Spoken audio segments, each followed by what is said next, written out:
અમદાવાદ ખાતે 2 દિવસીય premium school એક્ઝિબિશનનો પ્રારંભ. પ્રીમિયર સ્કૂલ એક્ઝિબિશન જે સ્કૂલ એડમિશન માટેનું એક્ઝિબિશન અમદાવાદ શહેરમાં ફરી એકવાર યોજાયું છે. 30મી નવેમ્બર શનિવારના રોજ આ એક્ઝિબિશનનો 30 અને 1 ડિસેમ્બર માટે અમદાવાદની પ્રાઇડ પ્લાઝા ખાતે પ્રારંભ થયો હતો. આજની ઝડપથી બદલાતી દુનિયામાં કોઈપણ વર્ગના વાલીઓ કરિયરના અંગેના પડકારો અને તેમની પારિવારિક જવાબદારીઓનો સામનો કરતા હોય છે અને તેમાં તેઓની સૌથી મોટી જવાબદારી તેમના બાળકો માટે ખર્ચની પરવા કર્યા વિના પણ યોગ્યતમ સ્કૂલની પસંદગી કરવાની હોય છે. તેઓ સમયનો અભાવ અનુભવે છે અને તેથી યોગ્ય માહિતી તેમના બાળકના જીવન માટેના સૌથી મહત્વપૂર્ણ નિર્ણય માટે મળતી નથી. તમામ વાલીઓ કે જેઓ પ્રીમિયર સ્કૂલ્સ એક્ઝિબિશનની મુલાકાત લે છે તેઓ સ્કૂલ્સના વડા તથા તેમના પ્રતિનિધિઓ સાથે પ્રત્યક્ષ અને પારદર્શિતાથી વાતચીત કરી શકશે. તેઓ પોતાના કન્સેપ્ટ્સ અને આઈડિયા સ્પષ્ટ કરશે, વિશ્વસનીય અને અપડેટેડ માહિતી મેળવી શકશે અને સ્પોર્ટ કાઉન્સેલિંગ અને સ્પોર્ટ એડમિશન્સ ઓફર્સનો લાભ લઈ શકશે. સ્કૂલ્સ કે જે અહીં સામેલ થશે તેઓ તેની શૈક્ષણિક ઉત્કૃષ્ટતા, પરફોર્મન્સ, ઇન્ફ્રાસ્ટ્રક્ચર અને સુવિધાઓ, અભ્યાસની પદ્ધતિ અને ફ્રી માળખા વિશે વાલીઓને જાણકારી આપશે. 30થી વધુ નોંધપાત્ર સ્કૂલે આ એક્ઝિબિશનમાં ભાગ લીધો છે, જેમાં ડે સ્કૂલમાં અમદાવાદ સાથે દેહરાદૂન, બેંગ્લોર, મસૂરી, દિલ્હી, રાજકોટ, ગાંધીનગર અને ભારતના બીજા જાણીતા અન્ય રાજ્યોમાંથી સામેલ થઈ છે. આ exhibition Bharat, Thailand, UAE, Qatar, Oman, West Africa, South Africa, Bangladesh અને નેપાળ સાથે 13 શહેરમાં પણ થઈ ચૂક્યું છે. Reporter Sanjeev Rajput, India 24 news, Ahmedabad.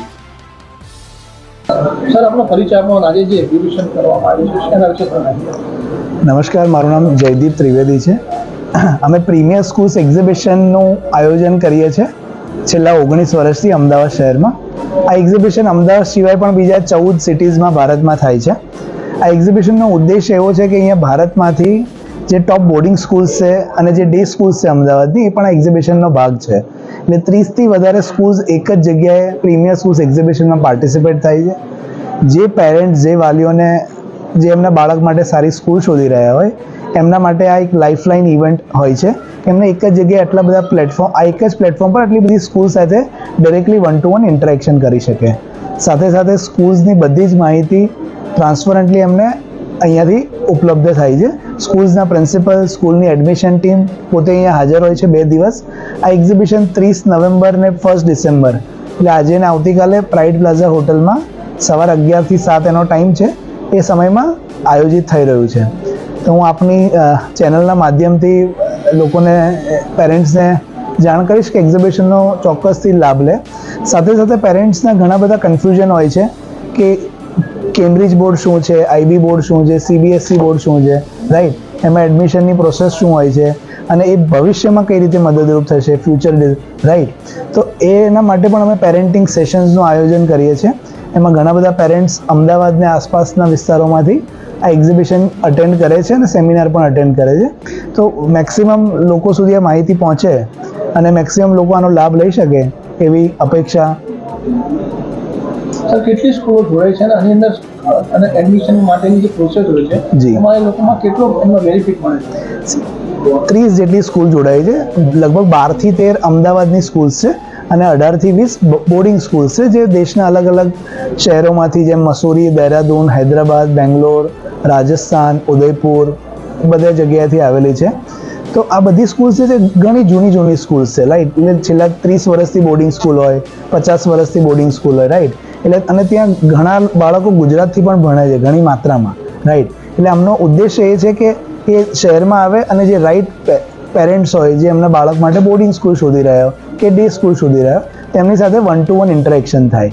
અને ઇન્ટરેક્શન થાય પછી પેરેન્ટ્સનો પણ ઇન્ટરેસ્ટ હોય, પેરેન્ટ્સને પણ બધી જ માહિતી 100% ટ્રાન્સપરન્ટલી મળે છે. કારણ કે કોઈ પણ વાલી હોય, કોઈ સ્કૂલને મળવા માટે અહીંયાથી બેંગ્લોર કે હૈદરાબાદ સ્પેશિયલ જઈ શકવાના નથી. આ એક્ઝિબિશનના માધ્યમથી અમને એક જ જગ્યાએ આટલી બધી સ્કૂલ સાથે વાતચીત કરવાની એક ઓપોર્ચ્યુનિટી મળે છે. તો એમનો પણ એ સારી રીતે ફાયદો લઈ શકે છે. मैं विवेक शुक्ला, मैं director CEO affairs exhibition and media, जो आयोजक हैं इस एग्जीबिशन प्रीमियर स्कूल्स एग्जीबिशन के. सर, खास करके बाहर जो जिस तरह से एग्जीबिशन आप हैंडल करते हैं तो उसके बारे में बताइए जरा, वो किस तरह से आयोजित जो फॉरेन में करते हैं, फॉरेन में एग्जीबिशन करने का देखिए प्रमुख उद्देश्य यही है कि इंडिया में जो बोर्डिंग स्कूल्स है ना, बोर्डिंग स्कूल का जो एसेंस होता है वो डाइवर्सिटी ऑफ स्टूडेंट्स होता है। क्योंकि डे स्कूल्स में तो देखिए अपनी लिमिटेशंस होती है, लोकल परिवार जो आसपास के प्रॉक्सिमिटी के जगह के होते हैं वही आते हैं, बट बोर्डिंग स्कूल्स का ऑब्जेक्टिव ये रहता है कि इंडिया के अलग अलग राज्यों से और फॉरेन से अलग अलग कंट्री से जब बच्चे आते हैं तो कल्चरल डाइवर्सिटी होती है, अलग अलग नेशंस के आएंगे, अलग अलग कल्चर से आएंगे। तो आप जैसे देखा जाए बच्चों की ना जो लर्निंग होती है ना डाइवर्स इन्वायरमेंट में बहुत अच्छी होती है। इसीलिए हर बोर्डिंग स्कूल इंडिया में भले एडमिशन्स पे कम फोकस करे, लेकिन वो डाइवर्सिटी के लिए हमारे फॉरेन कंट्रीज़ में, जैसे जयदीप ने बताया, बहुत सारे NRI बच्चों के लिए, फॉरेन स्टूडेंट्स के लिए जाते हैं और यहाँ से वहाँ के टैलेंटेड बच्चे इंडिया में आते हैं। तो हमारे बच्चों को इंडिया में एक बहुत अच्छा अवसर मिलता है इन सारे कंट्रीज़ के बच्चों के साथ मिल के पढ़ाई करना, और उनका एक कनेक्शन भी बिल्ड होता है, उनके कल्चर भी समझते हैं। बोर्डिंग स्कूल का मेन डिविडेंड ये रहता है, द कल्चरल डाइवर्सिटी। उसलिए हम लोग ये फेयर्स करते हैं।